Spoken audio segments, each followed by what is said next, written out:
like to call this meeting to order. The first order of business on the agenda is public comments. Do we have any public comments? Raise your hand or use if you go down to the reactions down the bottom right corner, you can say raise hand if there is anybody that has a comment. And I don't see any hands raised or. We don't see. Public. No. Very good. We'll go. Or you can unmute yourself and say you have a comment. I gather Not we have no Okay. comments. The number 2 on the agenda is a report on the Spinelli Field and the vote. We had Mike who was going to speak on this, but I don't see him there. No, he hasn't come in yet. Okay. Let me just go to the participation, see if no. Okay, if he comes aboard, we'll put him in and put him in later. So we'll go on then to the superintendent's report. Good evening, everyone. The chair had mentioned that they would like an update on ESSER funds. And we are lucky this evening to have Assistant Superintendent Laura Boudreau with us and Director of Curriculum Instruction Assessment, Melissa Senecal, both on this meeting, who are going to give you this presentation on what we have done so far with ESSER funds and where we are going with that. So at this point, I'll turn the superintendent's report over to the two of them. Thank you very much. And I'm actually, there we go. So Melissa Senecal, I see you, there you are up on the screen. So Melissa Senecal and I are co-chairs of the SVSU recovery work. And the state really kind of formalized the process during the spring of 2021. And the first part of the process was to bring together a team to represent our district's work. And so we tried to create a well-rounded team using the guidance provided by our state. We had membership from the district level, from all of our pre-K through 12 programs and schools, nurses, counselors, student support department, from our behavior team. And in addition, we had ad hoc members from our community partners. We solicited feedback from all SVSU staff and families through surveys during the spring, because we really wanted to make sure that everyone had a voice in the process. We also made reports and came to an SVSU, an SVU ESD, and an MAU board meeting last spring to talk about the process and to solicit feedback. We met with the Bennington Workforce and Education team last spring as well and asked for ideas. And so what we then did with all the information we gathered from all key stakeholders that were part of that process is we created a recovery plan, which we then submitted to the state of Vermont, which had to be approved. And the 3 main pillars of Vermont's recovery is around focusing on social emotional learning and mental health, engagement and truancy, and academic success. And so after we created the plan, submitted it to the state of Vermont, we then could continue to access the ESSER funds that were made available to us. So the recovery work is to help us use the elementary and secondary schools emergency relief funding, which is ESSER, which you hear, that's what you hear being thrown around everywhere is ESSER, and that's what it means. So now I'm going to put my glasses on. The SVSU was awarded $1,893,000 for ESSER 1. We were given $7,062,000 for ESSER 2. And we currently have $15,858 for ESSER 3. So the goal of the ESSER money is to help pre-K through 12 educational entities prevent, prepare for, and respond to the pandemic. ESSER 1 and ESSER 2 funds have been fully budgeted and submitted to the Agency of Education. And then again, we used our recovery plan with the action items in them to target our funding. We are just now starting to plan for ESSER 3, also referred to as ARP-ESSER, American Recovery Plan, which will be linked, again, has to be linked to our recovery plan, and will allow us to explore facilities initiatives through the lens of COVID response. So it has to be linked to the pandemic. And so at this point, I want to turn this over to Melissa Senecal. And so what I'm supposed to do right now is share my screen, if that's I okay. made you co-host, so you should be able to do it. Okay. This which is always makes me nervous. It's seamless. We're seamless in this. I It's know awesome. we can do this. I just get a little nervous. Okay, so I'm going to share my screen, and Melissa's going to highlight the resources that we have available to you on our website. I really want to thank everybody because we want to show you and take any feedback for not only the plan, but how it's presented on the website. I want to do a formal shout out, even though she's not here, to Katie West, who redid the website portion that you're going to be seeing in a few moments to make it pop some more, to really encourage others to go onto our website. And this was after feedback from 10 Title I parent meetings that we had in September and October, where we shared some information and also with the website and how to access it. We also shared at the October Bennington Continuum of Care meeting and the November Bennington of Hunger Council meeting to solicit suggestions. I have a big meeting that's coming up that I want to promote in a minute, but before I do, if you go to our website, ESSER Funds and Recovery Plan, so svsu.org, ESSER Funds and Recovery Plan. Are you ready? I'm so ready. Drive me there. Okay, here we go. So we broke it up just like many other school districts across Vermont did, where we gave an overview on the first page of what ESSER grants are. And the big pillars are in bold that Laura talked about. We also on the right-hand side, you'll see Laura she could click on representation organization. So she can find out, well, who's been represented so far? What organizations were involved? What kind of deadlines did you have so far? Because we want transparency for everyone to see what's been done so far. If you also notice, again, on the right, is the needs assessment and data review. And that's because we wanted to collect information last spring in order to, and again, all of these templates were given to us by the AOE, but we wanted to use the data, interpret the data. All of those people that you saw on the previous page were a part of that data analysis and then making recommendations. But we're not done because we're ever evolving and recovering. Right now, Laura, if you click on planning and implementation, we're going to be doing some big updates to this particular document because just like Laura said, we've implemented some things already. And so we want to make sure that in this document soon, there's going to be an updating about where that money has been going, whether it's human resources or other resources, particular to what was recommended that we would be spending the money from that vast group of people, again, that you can click and see. But we're not done because the most important click, I think, is after you get to review all of these, is the feedback form.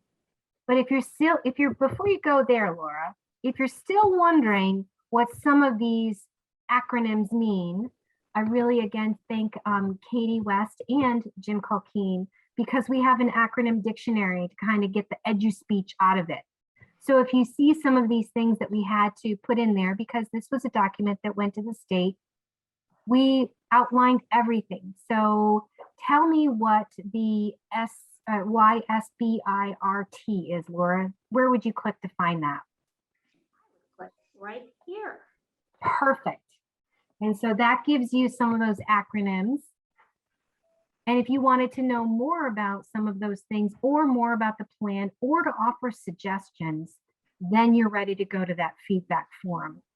And we regularly check the feedback form to make sure that we would be collecting the feedback and making sure that those go into next steps. So the last thing that I will say about feedback is on Monday, November 29th at 5 p.m., right in the central office upstairs conference room, and there will be a virtual Zoom option. We are asking that the SVSU community recovery meeting involves anybody who should attend. I'm just going to rattle them all off, guys. Students, family members, school personnel, membership from unions, civil rights organizations, stakeholders representing children with disabilities, stakeholders representing English learners, stakeholders representing homeless representatives and foster care, migratory situations, and any other underserved populations.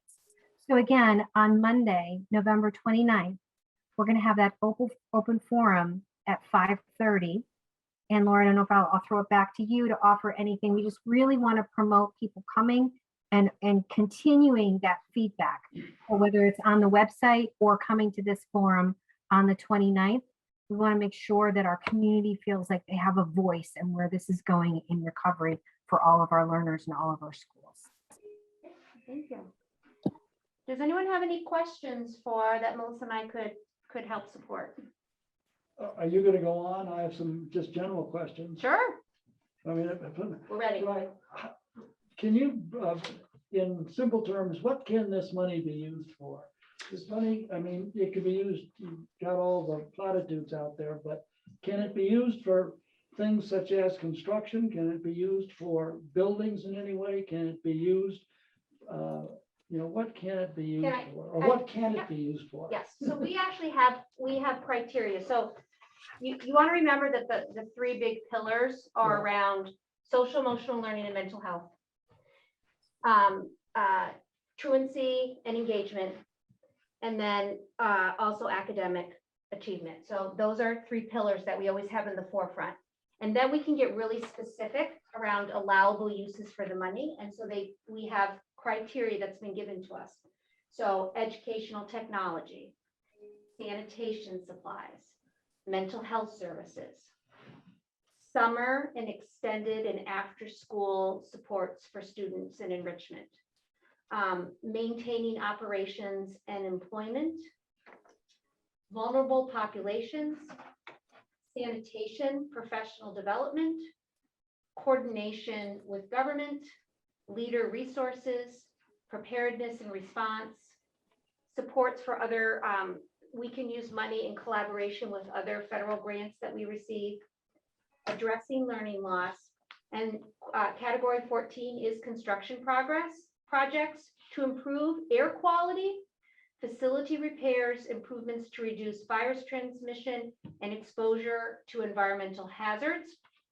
And I want to go back to the language that I shared previously as we're looking at ESSER 3, to explore facilities initiatives through the lens of COVID response.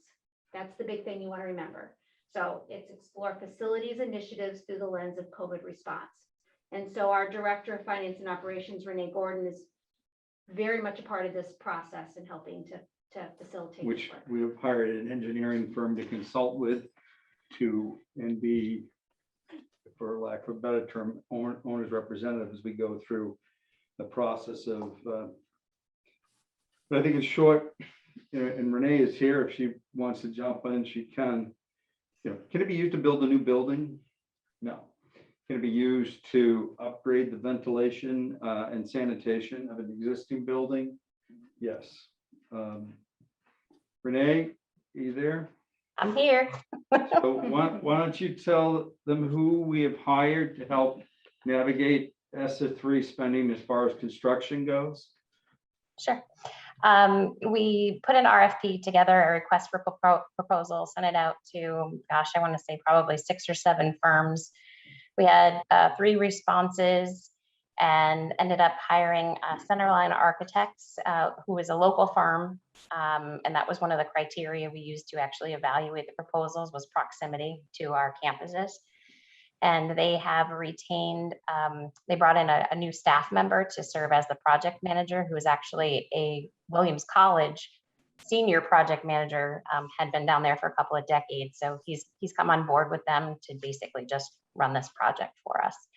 So he has coordinated with all of our facilities folks and administrators. I think as of today, he's been to 5 of our schools, and by Monday, he'll be at the other 5. And basically, they're going to help us kind of navigate through all of the hoops that we have to jump through to be able to spend this money. Once we actually have projects identified, we have to submit concept approval and go through historic preservation, if that applies to any of our schools. Before we can even move forward, we have to get that concept approval. And then with that from the agency, then we can develop plans.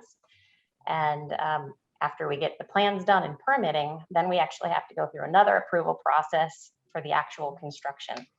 And what we're hoping to do is be creative in our approach to how we're interpreting the COVID response, and hopefully we'll be able to maybe even incorporate some air conditioning in some buildings, because we do want to make sure that that's an air quality and occupant comfort thing.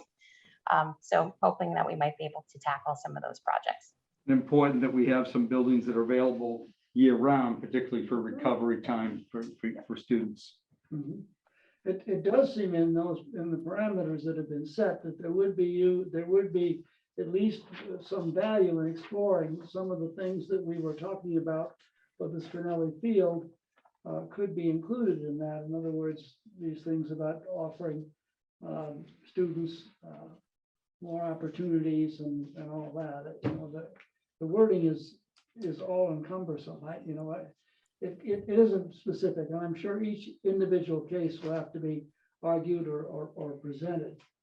But as we draw our budgets, as we start to formulate our budgets, which we'll be doing in the next month or so, how do we incorporate this sum of money? If I added up correctly, we're well over $20 million. Is that right?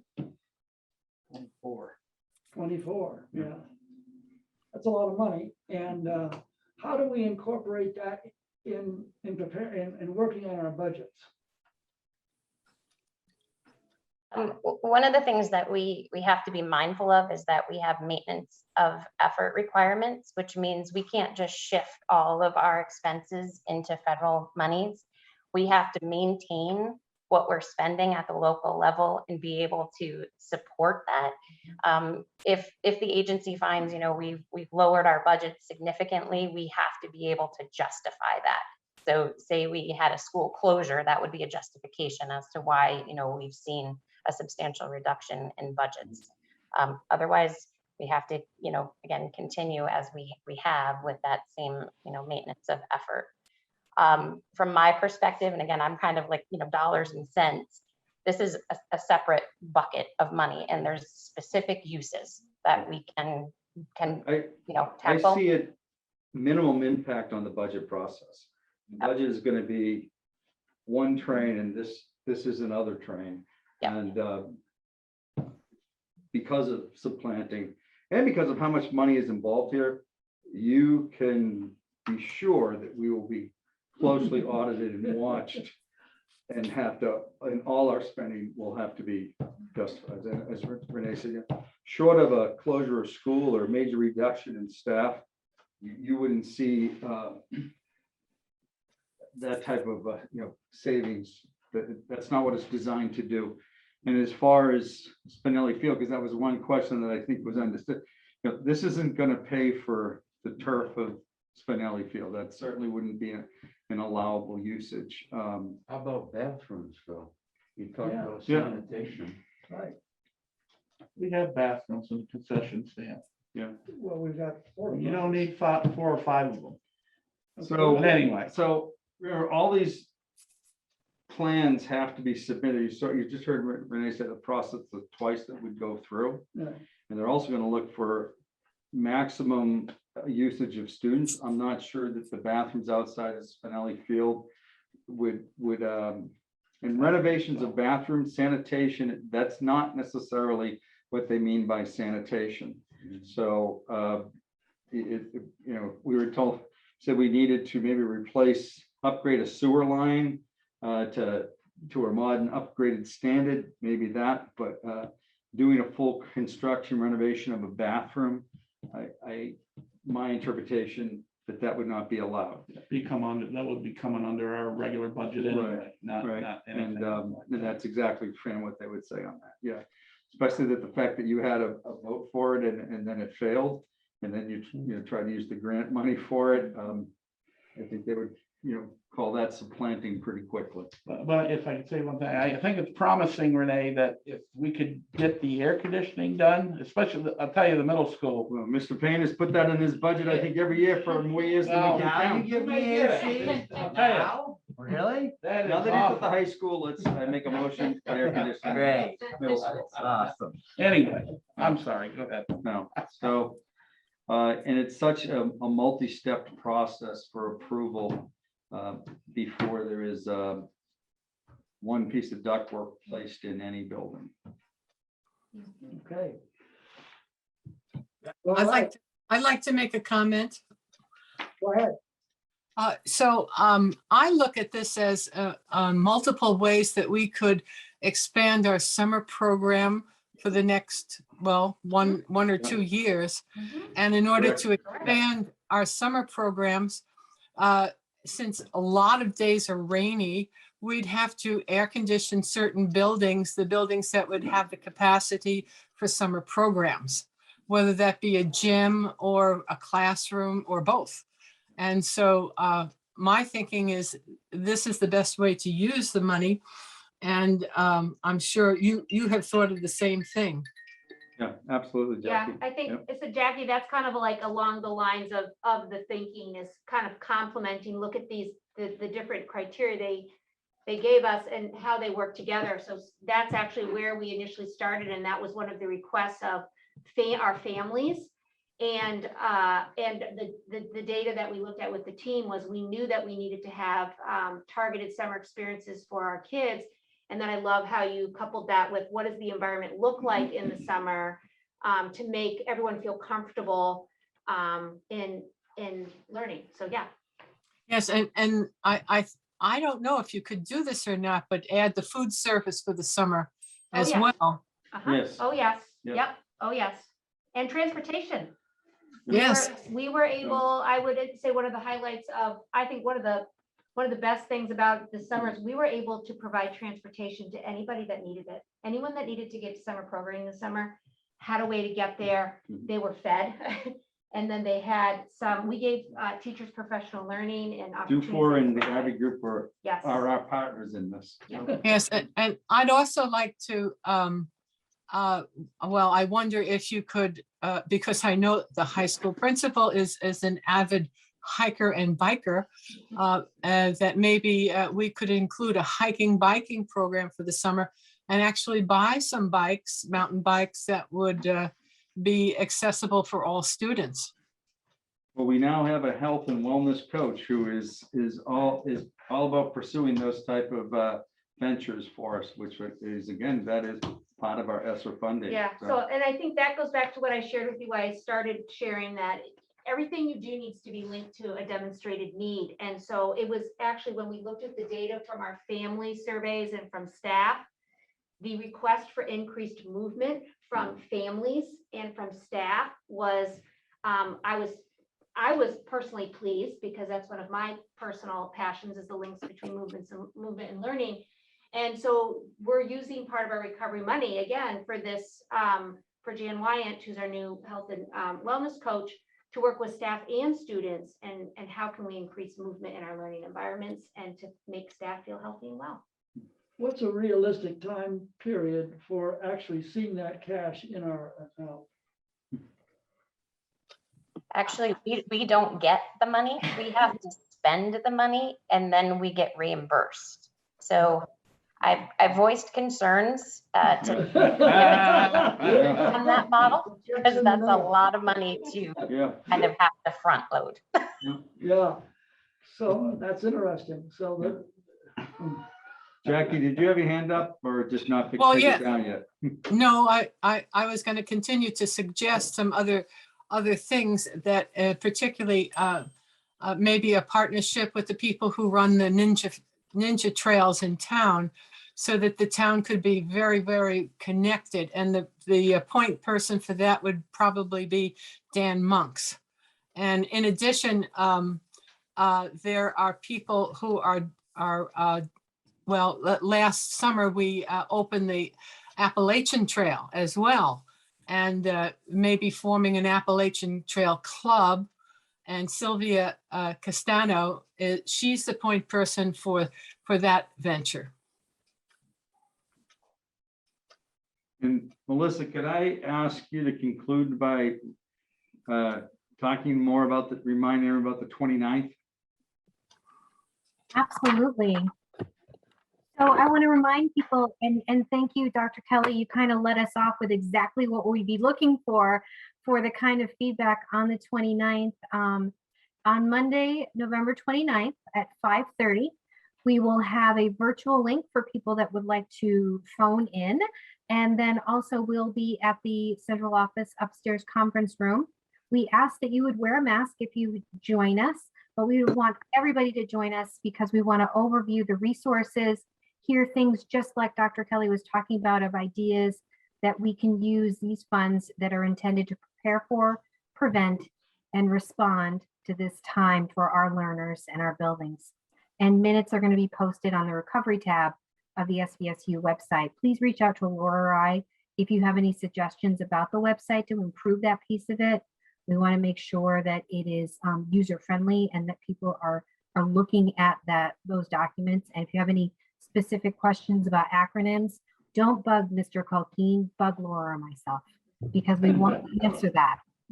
Yeah, I do want to thank you for that. And the key people for me on this is the three that are here, Renee, Melissa, and Laura. I can't thank, and there's so many more people. The pyramid goes down of how many people have been working on this project, but spearheading it for your SU are those three people, and I want to thank you. If there's nothing else on ESSER, I have another topic to discuss with you.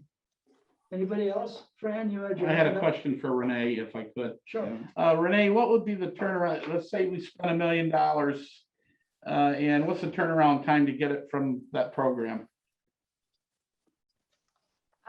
We can submit monthly reimbursements. Oh, you can, okay. All right, thanks. Thank you. So COVID-19, we're in our third school year with that, has been impacted. And I don't know how we would have navigated this pandemic without our school nurses, all of them doing tremendous amount of work to keep our students safe, keep our schools operating. And they have the difficult task of contact tracing and then making phone calls to families about who needs to quarantine. And I want to reemphasize that this guidance comes from the Agency of Education and from the Vermont Department of Health. It's not local guidance that our nurses are making up and using as they want. They're following the state guidance on this, which hopefully may be shifting soon. There is, I think, some light at the end of the tunnel here through test to stay. So I have asked our COVID-19 coordinator, Ashley Walker, she is also your MAU middle school nurse, who, again, I can't thank her enough for the nights, weekends, summer that she has made herself available as we navigate through this. So Ashley is going to give the board an update on what is coming, hopefully starting after the Monday after Thanksgiving, test to stay. Ashley, are you there? Yep, I'm here. Thank you. So Test to Stay is a program that was developed by the Agency of Ed and the Department of Health. It is for unvaccinated students and staff members only. When they are exposed to an in-school case only, they have the opportunity to sign up to have daily antigen testing done. And if they are symptom-free and their test is negative, they can remain in school and at work. You do have to sign up for this ahead of time. It is not something that we can do in the moment. So we have sent information out to all the families through a K-12 alert, and we've gotten a lot of good questions from families back on that. And families do have the opportunity to sign up. We are going to start Monday after Thanksgiving. I just want to reiterate, this is another piece of the puzzle being added on to the nurses. So we appreciate families being kind and patient with us, because this isn't eliminating work for this. This is adding more work to our daily job. So it is a big task that we are asking them to do, but it is one way that we have to make sure that kids are not missing school as much as they have been, because of the amount of cases that we've had. So that's really, I mean, it is only for unvaccinated people. Vaccinated folks are not required to quarantine if they're exposed. They are recommended to get a test 3 to 5 days after exposure. We do know that some vaccinated people do test positive, but we have to go by what the Department of Health guidance currently says, which is the unvaccinated are able to participate in this program. So are there questions? The most sure way not to have to quarantine, Ashley, is to be vaccinated. Absolutely. Yes, that is your 100% guarantee that you're not going to quarantine as long as you are symptom free, is to be vaccinated. Yes. And this only applies to school exposures. So if kids are exposed outside of school, then they are not able to participate in test to stay. They would still have to quarantine. And the idea behind that is that because we are masking, distancing, keeping kids home when they are sick, we have a lot of mitigating circumstances that prevent the spread of COVID in the schools. So that's why the transmission rate is so low that the Department of Health feels like this is a safe way to ensure that kids can remain in school after being exposed. Do we have any way of estimating the number of, first of all, employees that are unvaccinated and the number of students that are unvaccinated that are eligible to be vaccinated? Well, every student 5 and up is eligible at this point in time. The middle school and high school numbers have not changed much since our last board meeting. We've had some added to it, but we're not anywhere near 80%. The numbers that have added have not added a great number to our 80% number, which is the goal that we have to end contact tracing and mask wearing. And as for staff and faculty, there has never been, as far as I know, an official requirement of people to present that information. If they are determined to be a close contact to a school case, we are required to ask them at that point in time. And we have had multiple unvaccinated staff required to quarantine because they were exposed.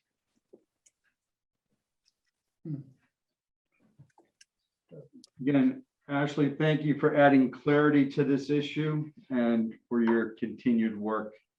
And I acknowledge that this actually places more burden on our school nurses.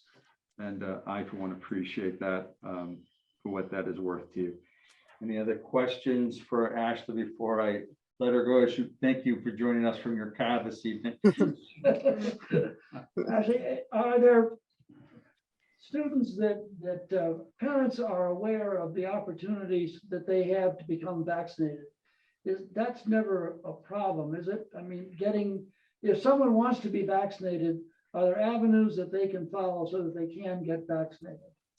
Yeah, I mean, we are struggling a little bit right now with the 5 to 11 age bracket because there is a shortage of that vaccine because it is a different dosage.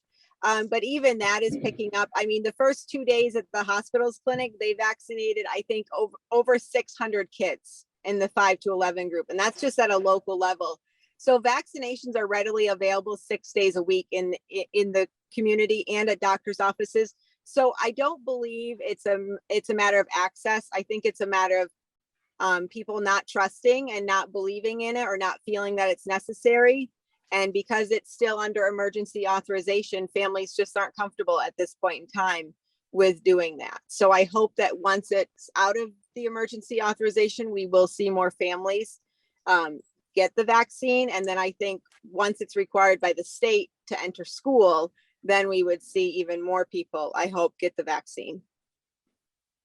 Do you anticipate seeing that type of legislation or directive from the state government in terms of? I hope so.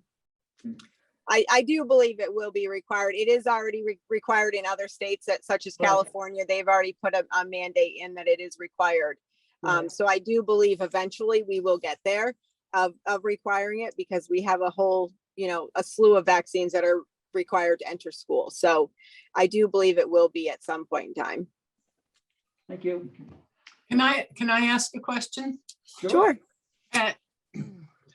Ashley, right now, Vermont has, I think 4 years ago, they legislated that only for the measles, at least, when that was a big controversy, that religious objections would not be honored, only objections that were medical. Is that still holding true? No, they No. eliminated the philosophical exemption, but the religious exemption is still in place, and that will always be a Vermont state expectation, I believe. But they took the philosophical one way, which said that I just don't want to do this, so I don't have to do it. Now it's a religious exemption. And when parents sign that exemption, they are signing a waiver that says that if there is an outbreak of that virus that your child isn't vaccinated against, your child can't attend school, and it's not the school's responsibility to educate them because you are choosing to have them be unvaccinated. So there is still a religious exemption, and I don't see that ever leaving, unfortunately, but I do believe it still will be there in the years to come. Well, that's an interesting second part to it, though. I didn't know about the second part. Yeah. And perhaps when they finally mandate this, that the second part would still hold true. I believe it would. It's the case for any vaccine. If you have a religious exemption and there's an outbreak of the virus, then you cannot attend school. Thank you, Ashley. I have one more thing to bring up in my report. This is related to with some discussions that came up during the Spinelli Field. Where are we on the study of the physical condition of the high school building? So your director of facilities and Renee Gordon and Tony and Renee have been working on reviving the RFP that has been sitting stagnant, and it is in draft form, waiting for, dates and some specifics to our school building.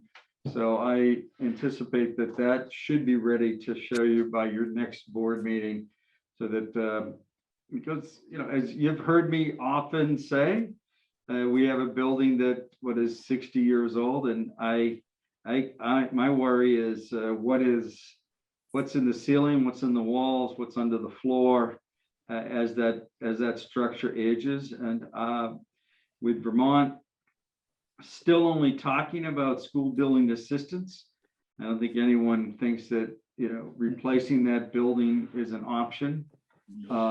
But it's a facility that is really showing its age. And in my discussions with the principal, particularly looking at things like bathrooms, and we've heard conversations about locker rooms, and the whole building needs a professional engineering study that then gives us a multi-year plan that could be presented to the board for making that projection. So thank you to Tony and Renee for getting that revived and started again. And that came directly from requests from board members here that, what happened to that study. So that's my report. Thank you for all who helped contribute to it this evening. All right. I think Mike Malloy okay. did join us. Okay, fine. Mike, are you there? Yeah, I got stuck in the waiting room for a little bit, and then I get to hear on all the big spending that's going on. Yeah. So Tim, I saw that you just wanted an update. I know all the members of the board are happy to still see my face. I'm sure you didn't get rid of me yet. We are. As the committee, we were disappointed, obviously, in the vote, but we are not going to, kind of give up or stop working towards the project. We'll listen to the voters, and I'm just here to tell the board that the committee will be reformed. We'll have an invite going out. We'll have a Zoom meeting probably the week after Thanksgiving is what I'm looking at, and any board members who are not on the committee but would like to attend, or anybody from out in the out in the public who would like to attend. I know the meeting will be warned. There will be a link, a Zoom link posted. And obviously we want lots of voices, and we're looking to just kind of move forward with the project in a different, won't be the same thing, but we're looking to kind of hear what everybody has to say and put another proposal out, in the near future, hopefully. Thank you, Mike. Yep. Very good. And I'd like to, one second. Yep. Go ahead, Fran. Oh, you sure? Okay. Mike, are you gonna try to do this for the March vote? I'm gonna wait and hear what the committee says. So I don't want to speak for the committee. I know Ashley and myself met with the engineers and the architect last week, just quickly, just to let them know that we're gonna still be working towards it. But I hope so. But I don't want to get too far ahead of it. The only reason I asked that is that there are people that are calling me and said, hopefully that's not what's going to happen. They want to take a pause. Let's look at it. Let's really, like you say, let's get some other people together. And I think we can look at this thing and come in half of what it was. So, but anyway, I think I don't think it'd be a good idea to do that this coming up, because we're going to do our budgets. We already done CDC's budget. That's up. I'm sure these other budgets are going to be up. So anyway, I just put that out there so we don't do something we don't want to do. We'll talk about it. I think as a committee, you're more than welcome to, Yep. to get that committee meeting. And Okay. my thought is that, after Thanksgiving, that first week of December, kind of get the committee together and see what direction we want to go. Okay. I just on that, Fran, I hope that you will join that committee, or at least. I've already asked Mike. I already Okay. called him. He's called me back and we're already there. That's good. I'd like to ask another question. I'd like to ask another question. And my question to you, Mike, is could you reach out to people who write grants? Because I think at this point, this is what we need. And if you look through the newspaper for this week, there's a person who suggested several things in letters to the editor, and that person writes grants. So you might want to check with him and see, because I don't the message that I keep receiving from people is not this year. Very good. Thank you. Thank you, Mike. And all of us appreciate, even though I know it must have been disappointing for many of us with the vote, but the effort that you put in and your whole team put in certainly should be recognized. Thank you very much for that effort. We'll keep trudging along. We'll keep trudging along. Okay, if there are any other questions for Mike or anybody else? I'd like to move on then to the financial report. We need a motion to. So moved. We have a second. Second. Any discussion? All those in favor signify by saying aye. Aye. Opposed or abstentions? The Vermont Community Foundation. I'll move it. Well, wait one second. Okay, move it. Very good. I'm not exactly sure what that is. Renee, could you help us out before we vote on it? Sure. It was actually, I think the letter came and it was labeled like masks for something. So I had Christina Gabris at the high school actually reached out to the organization to get confirmation, like if this money was supposed to be used for face masks. And they said it's actually just a donor advised fund of the Vermont Community Foundation. There are absolutely no ties to this money. It does not have to be used for a specific purpose. It is just sent to tax exempt organizations for us to be able to use however we see fit. So it'll basically just be miscellaneous revenue for the district. Well, thank you. Does anybody have any questions on that? How much is it? $250. It'll go a long way. Are there any, we have a motion on the floor. Do we have a second for it? Second. Any further discussion? All those in favor signify by saying aye. Aye. Opposed, abstentions. Renee, as long as we have you here, would you just give us, I know we talked on the phone a little bit about it. I know you've got a lot of paperwork that has to be completed. before we enter the process of the MAU budget. Can you give us a timeline or what you see as a process that we'll use to establish that budget? Yeah, so unfortunately, we're really far behind where we typically would be at this point in the year because of all the federal funding that has been put on us and the deadlines that the agency had. So we had a couple of grant applications that were due November 1st, and I have 2 more that are due December 1st. So those things are kind of at the forefront. And we're slowly starting to build budgets. I've met with just about all of the administrators here. We're still trying to pull some numbers together.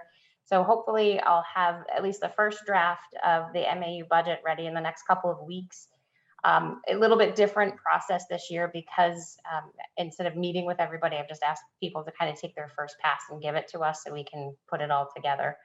But as in terms of timing, town meeting is the earliest that it can possibly be this year.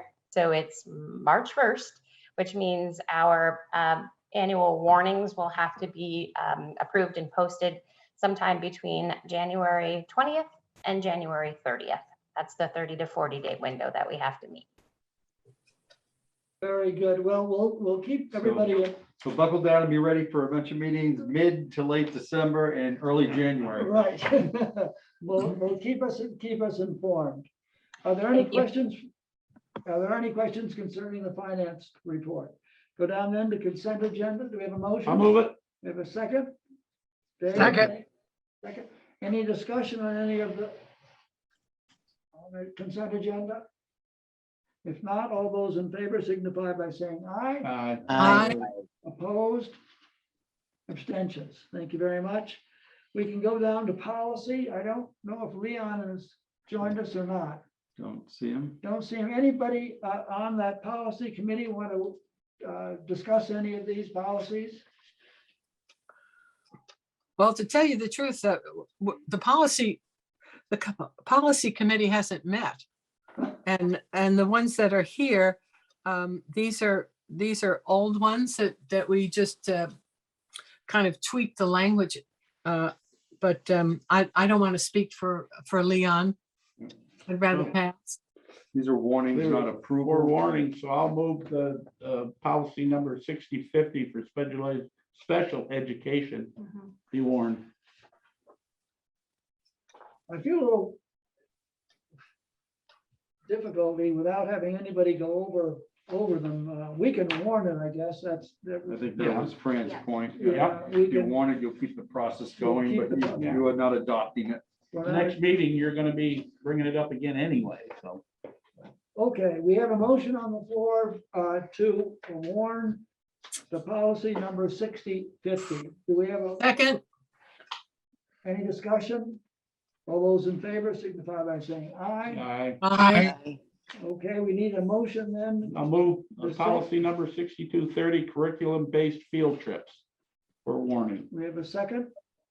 Second, Any discussion on that? All those in favor signify by saying aye. Aye. aye. Opposed or abstentions? To move down then to administrators report, we'll start with Tim. Just a heads up, Tim. I think that Gabriella on the screen is Gabriella Georgie. So you have a student representative that isn't on the agenda because we didn't know. So you're gonna have a report from the student representative too, is what Would he's she be saying. part of my Oh, I see. as an Okay. introduction? and a You part can of the yield report? some time. Okay. Gabriella, are you on the screen? I am here, yes. Okay, why don't you go ahead and introduce yourself to the board and go ahead with your report. I'm Gabriella Georgie. I'm a junior at MEU. I was asked to come tonight as president of our Student Senate Club. Our club meets weekly with Principal Payne, and we often have officer meetings as well with him to discuss supporting an improved school climate. With this, we try to brainstorm ideas for reinforcing positive behavior. We've introduced new peer leadership clubs at the school this year, including Ignite Club, which I'm a part of. Our club tries to do like fundraisers and positive things for the school. Today was the first day of our volleyball tournament, which is an annual fundraiser that we do for our club. We're also doing a Thanksgiving meal donation as a club right now for a family. we've had students on other committees as well as the scheduling committee. And that's kind of everything that we have going on right now. Good, well, thank you. Does do you have any questions of her? Well, Anything you'd like to- I'm not familiar with the committee, so you raise money and then the committee picks a project, and then you submit the money or what to that particular project? Is that right? Well, the club just works on kind of improving the school environment. Okay. The fundraisers that we do are for projects as a club. Yeah. So for example, like we did the volleyball tournament, which will raise money for our club. And then that lets our club do like service projects such as the Thanksgiving meal that I mentioned. Sometimes we do Christmas gifts for like families. We help families out and get Christmas gifts and stuff like that. Very good. Well, we appreciate it very much. Thank you for the report and thank you for the work that you do. Of course. Thank you. Gabriella plans to attend meetings going forward, so. We will put student representative on the agenda going forward. Right. I have just a couple of things to share with the board. I want to thank Gabriella for joining us first. I appreciate it. She's had a long day. She starts early with clubs and classes, and so appreciate her joining us this afternoon. Just a really quick update for the MAU board. We did have a lockdown at the high school on October 28th. That's between now and the last time that we met as a board. I just want to again thank the students and staff that did a tremendous job on a challenging day, finding a secure space, staying quiet.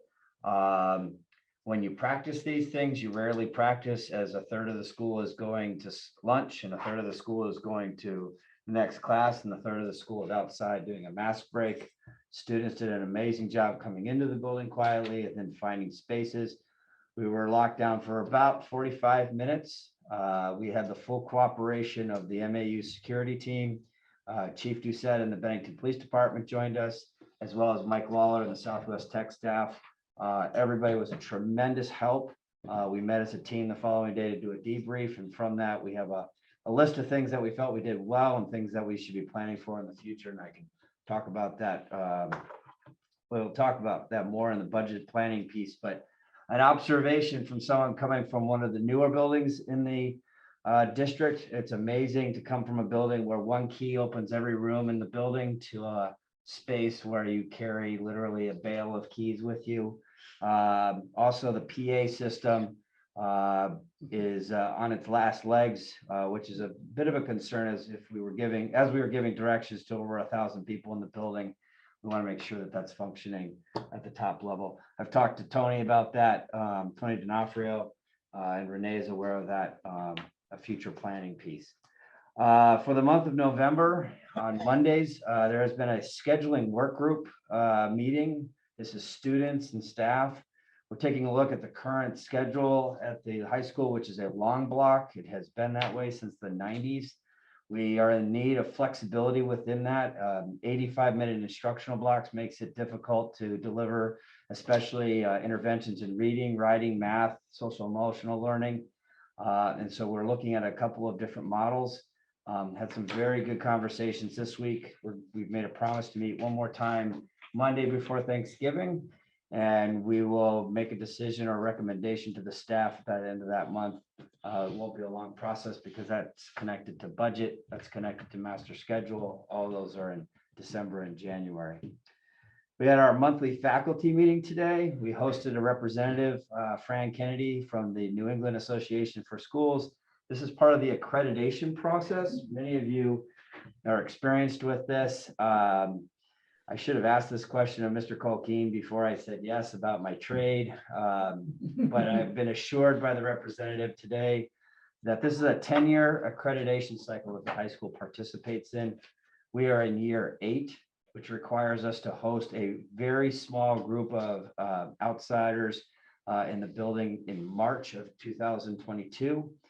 We've been assured that it is not the process that folks are experiencing in the past, but there will be a budget impact for the March of 2024 because you do need to make arrangements to have a larger team of 8 to 10 people.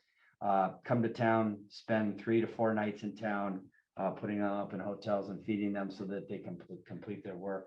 But overall, we found the presentation was made to all the staff. 63 faculty members attended that.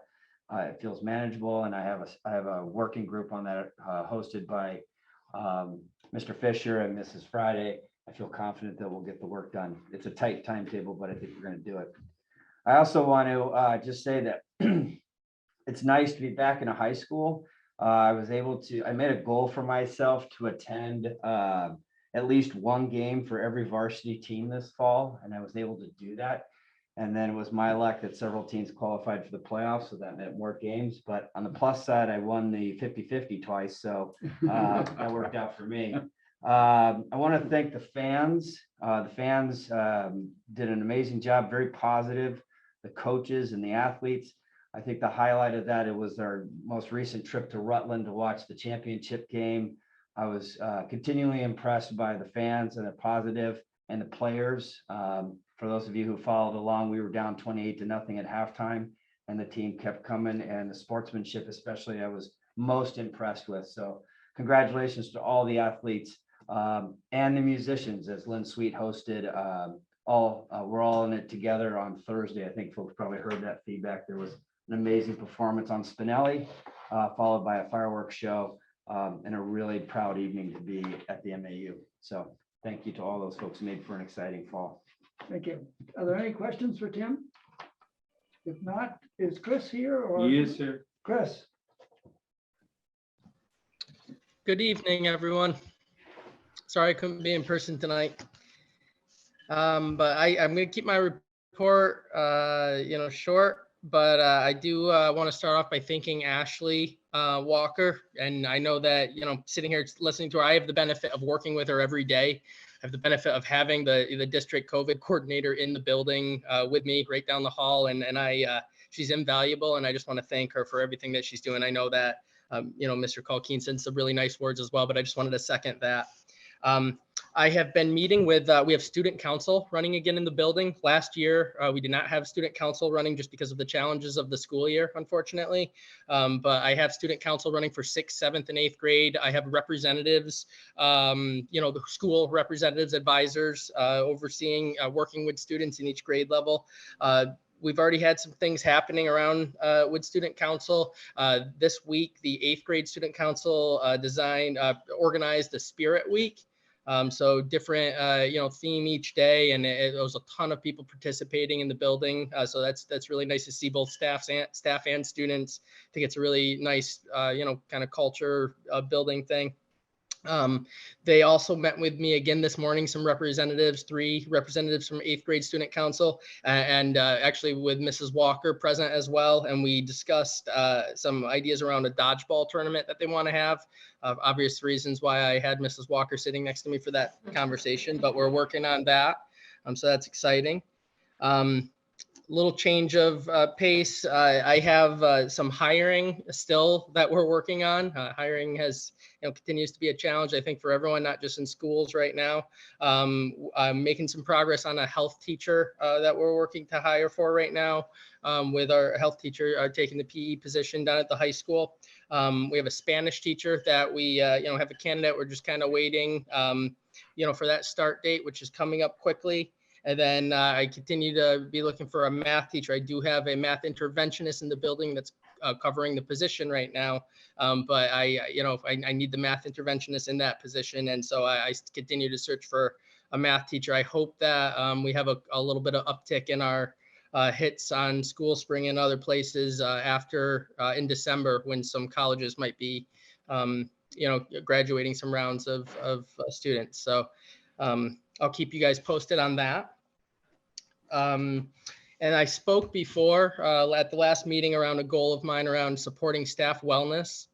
And I continue to meet with my student support team. We meet weekly, and I have a small subcommittee of some others that are very interested in the topic, and we're working to design different events in the building. Obviously, COVID guidelines, as always, kind of throw some curveballs in that, but we stay committed to doing that work. And I've told them that I want to commit to that throughout, faculty meetings and in-service days during the school year this year and beyond. So yeah, I'm gonna stop right there, and that's my report for tonight. Chris, I know last time we talked about doing some reporting on testing, and I know that Carrie spoke with people. Would you, Carrie, I know I saw you're here. Would you just explain where we are on that? Yeah, and Mrs. Senical, I'm not sure if she's still here, but may be able to chime in as well. I'm not sure if she might not be here anymore, but and Carrie, she shared this with you, I know, in our email exchange, but there's some more information that, you know, will be released from the state. I think Mrs. Senical said in January, and I wasn't prepared to, you know, I haven't met with my data team since the last round of testing. And the board shouldn't expect it necessarily at the January meeting, because it's released in January. That data is going to have to be analyzed, and then we can give a report, hopefully maybe by the February meeting, but we don't have that data to share. I just wanted to be sure that people were interested in that, realized that all the information wasn't available to us at that time, and we feel it would be better to wait to get the official report from the state, get the administration to analyze it, and then report to the board. Laura, is that? Yep, and we'll do that. Yes, that's a great summary. Okay, very good. Are there any questions for Chris? All right, if there are none, we'll go down to my report. I have a couple of things. First of all, I'd like to, Dave, I know, has been interested in sports at MAU since the beginning of time. And Dave, I know that you have some things you want to say. I think it's good management to acknowledge good work by staff members. So I've got a list of folks I suggest we could send a letter to. Mike Malloy, congratulations on a great soccer season. You reached the semifinals and did so on other than Spinelli Field. Also, thanks for all your work you did on the Spinelli redo. Lynn Sweet, nice job on the musical presentation at Spinelli Field, and the ways you keep our students motivated and interested in music. Chad Gordon, congratulations on a great football season. Getting to the state finals was a big step up for Mount Anthony football. Nice job. And Mark Upright, nice job as the voice of the Patriots. You have made going to Mount Anthony athletic contest the cool thing to do for our students. Nice work. And you could probably put something to the nurses. Very good. I'll get together with the clerk and we'll work on that. But thank you for bringing that to our attention. And everybody is very appreciative of the things that the administration and the teachers and the staff do. And you know, there are difficult times, and to have two sports teams really distinguish themselves is great. It's good for the school, it's good for the community, it's good for everybody. So thank you. Also, Ed Letourneau has his hand up. oh, I have a quick question. Who paid for all the fireworks and how much was that? It was all by donation. Okay, thank you. Okay, there, as you know, I unfortunately forgot to put in an update on the education committee, and I know that the parts of that committee met to deal with agriculture and food. Susan and Carrie and Ron, is there anything that you'd like to report on that? Carrie? Hi, good evening. Yeah, I could give a very quick overview. We just, the Food Service Advisory Committee met on October 21st. And we basically, I mean, I want to try to be brief, but we talked about how the middle school was a central point for distribution. So starting up school was very busy this year for the kitchens, because a lot of the refrigerators had to be moved from the middle school back to their original locations, and those kitchens that had been closed for a long time had to be opened again. So that's one of the things we talked about, and just, you know, kudos to everybody for all of that hard work, because that sounds like that was quite an effort to get everything going again. The audit for the Seamless Summer Option Program went great, and we just had the update that the state was very complimentary, and that went well. And I guess just last for food service, we are starting the RFP process soon. So that's something we'll continue to discuss. And we have a meeting tomorrow where we'll discuss that and look at the scoring rubric for that.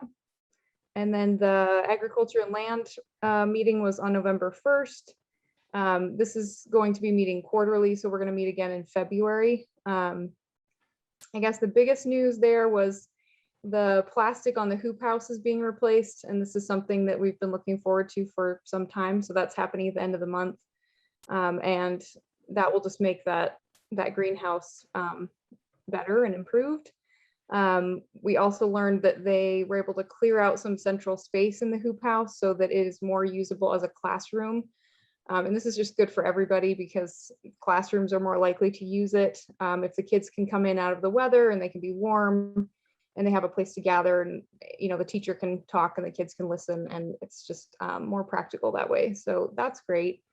I guess some changes, and maybe Chris, if you want to talk about this, you can.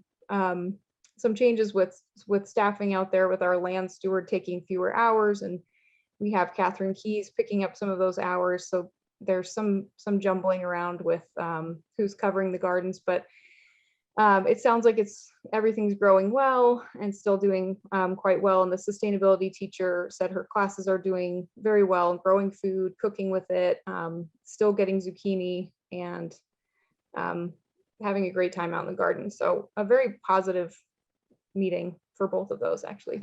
So thanks. Thank you. Are there any questions for Carrie or any of the members of that team? If not, we can move on then. Hey, Tim, it's Tony. Yes. Oh, hi there. Hey,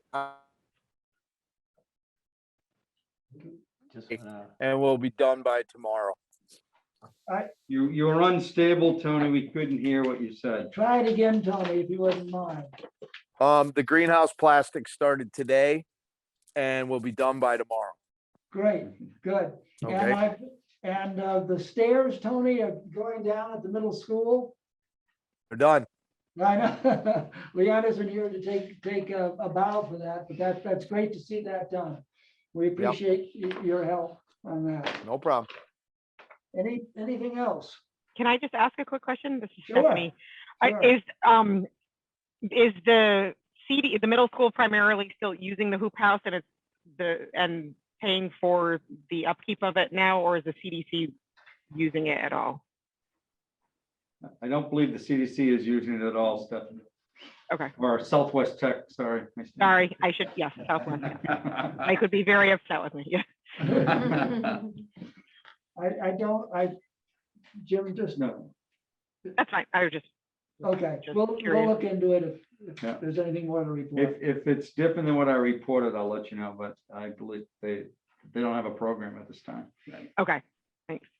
Are there any other things that should be brought before this board? Tony, is your hand still up or you just didn't take it down? Do you have a question, Tony? No, just must have been Yeah, okay. he looks frozen too. Okay. Once again, are there any other things that should be brought before this board? I'll move adjournment. Very good. We have a second. Seconded. All those in favor signify by saying aye. Aye. Aye. Aye. Opposed or abstentions. Thank you all very much.